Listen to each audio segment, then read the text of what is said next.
అరే రే రే రే రే రే రే రే అరే నీకెందుకు నాన్న నాకివ్వు, కడుగుతా కదా. పర్లేదు నాన్న, నేను కడుగుతా.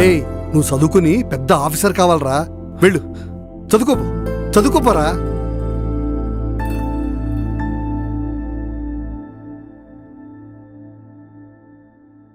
ఒరే చందు, ఈ క్యారేజ్ తీసుకెళ్లి పొలంలో నీళ్లు పెడుతున్నా వీరేకిచ్చిరాకు.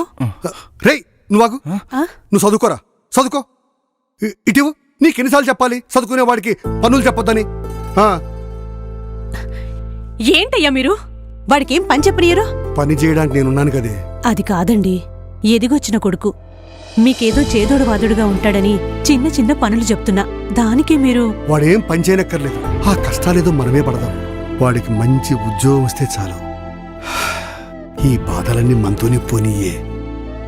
వెళ్ళొస్తా.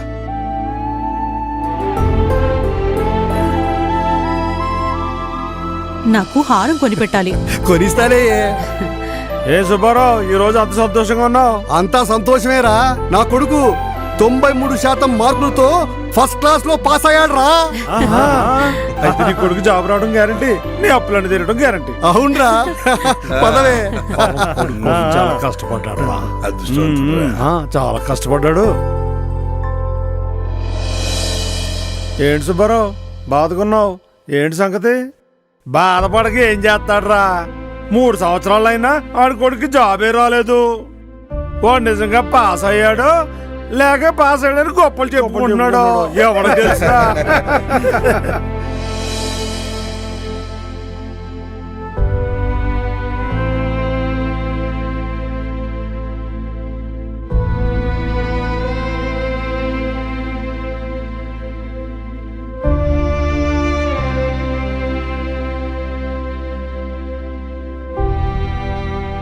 ఏంటండి, మీరింకా పడుకోలేదా?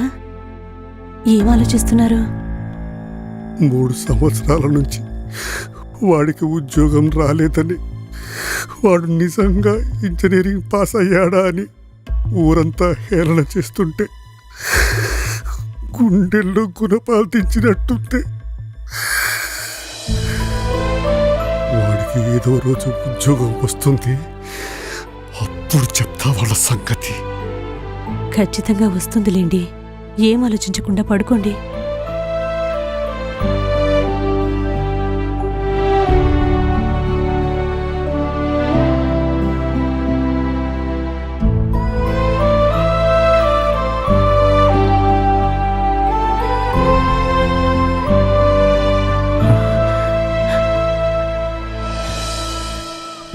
వస్తానన్నా. అరే ఇన్నాళ్లకు మంచి ఉద్యోగం వచ్చింది, జాగ్రత్తగా వెళ్ళినా. సరే వెళ్ళొస్తానమ్మా.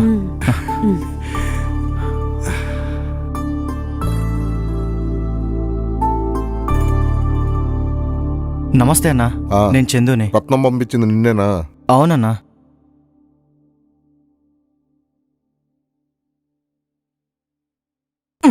చూడటానికి బాగా చదువుకున్నట్టున్నావు. అవునన్నా, ఇంజనీరింగ్ చదివాను. ఇంజనీరింగ్ చదివి మరి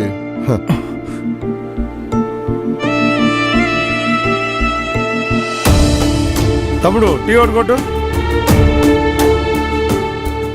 అన్నా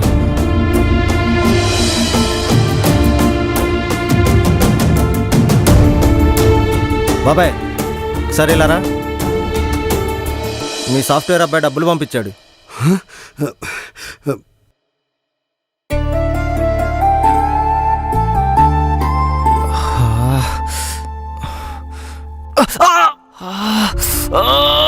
అరే అన్నా, చూసుకో. ఇదిగో పట్టుకో, ఇది కట్టుకో. బాబు టీవు.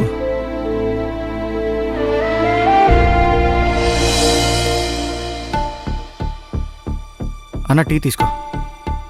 అన్న అన్న టీ.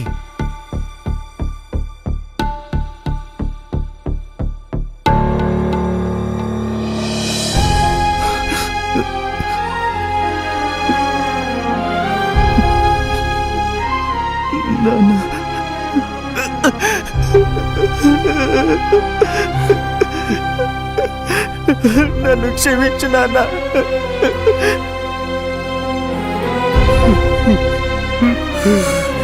ఇదేనట్రా నువ్వు చేస్తున్న సాఫ్ట్వేర్ ఉద్యోగం? ఏం చేయమంటారా అన్న? ఊర్లో ఉండి బాధపడుతున్న మిమ్మల్ని చూడలేక, ఇంటి మీదకి వస్తున్న అప్పుల వాళ్ళని చూడలేక, సూటిపోటి మాటలంటున్న జనాల్ని చూడలేక ఊరు వదిలేసి జాబ్ వచ్చిందని అబద్ధం చెప్పి వచ్చేసానన్న. మిమ్మల్ని మోసం చేయలేదు నాన్న. అయినా ఆ తప్పు అప్పు చేసి చదివించిన మీది కాదు, అలాగని కష్టపడి చదివిన మాది కాదు. ఈ తప్పంతా మనం ఓటేసి గెలిపించిన ఈ ప్రభుత్వాన్ని, ఆ నాయకుడిది. కొత్త నాయకుడు వస్తే కొత్త కంపెనీలు, కొత్త ఫ్యాక్టరీలు, కొత్త ఉద్యోగాలు వస్తాయనుకున్నా. ఒక్క కంపెనీ రాలేదు, ఒక్క ఉద్యోగం కూడా రాలేదు నాన్న. అతనికి అనుకూలంగా లేవని రాష్ట్రంలో ఉన్న ఫ్యాక్టరీలన్నీ వెళ్ళగొట్టాడు నాన్న. ఇంకా ఉద్యోగాలు ఎలా వస్తాయి నాన్న? ఏపీపీఎస్సీ నుంచి ఇస్తానన్న 2,35,000 ఉద్యోగాలు ఇవ్వనే లేదు. ఏటా ఇస్తానన్న జాబ్ క్యాలెండర్ ఊసేలేదు.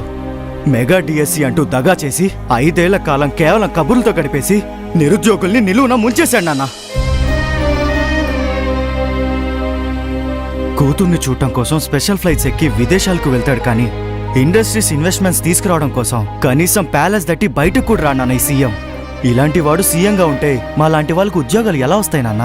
జగన్ లాంటి నాయకుడు ప్రభుత్వంలో ఉన్నంత వరకు మా లాంటి చదువుకున్న యువతకు టీ షాపుల్లో, మటన్ షాపుల్లో, చేపల మార్కెట్లో పనిచేయడం తప్ప వేరే గతి లేదు నాన్న. గతంలో చంద్రబాబు నాయుడు గారు మైక్రోసాఫ్ట్ కంపెనీని తీసుకురావడం కోసం చేతిలో ఫైల్స్ పట్టుకొని న్యూయార్క్ వీధుల చుట్టూ తిరిగాడు. బిల్గేట్స్ చుట్టూ ప్రదక్షిణాలు చేశాడు.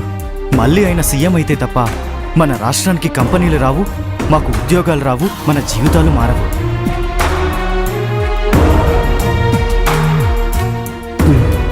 నువ్వు చెప్పింది నిజమేరా. పిల్లలు బాగా చదివితే ఉద్యోగాలు వస్తాయనుకున్నాను, కానీ ఉద్యోగాలు రావాలంటే పాలించేవాడు సమర్థుడే ఉండాలని ఇప్పుడే తెలుసుకున్నాను. ఈసారి అలాంటి నాయకుడిని ఎన్నుకుందాం. మన తప్పును మనమే సరిదిద్దుకుందాం. అవునన్నా.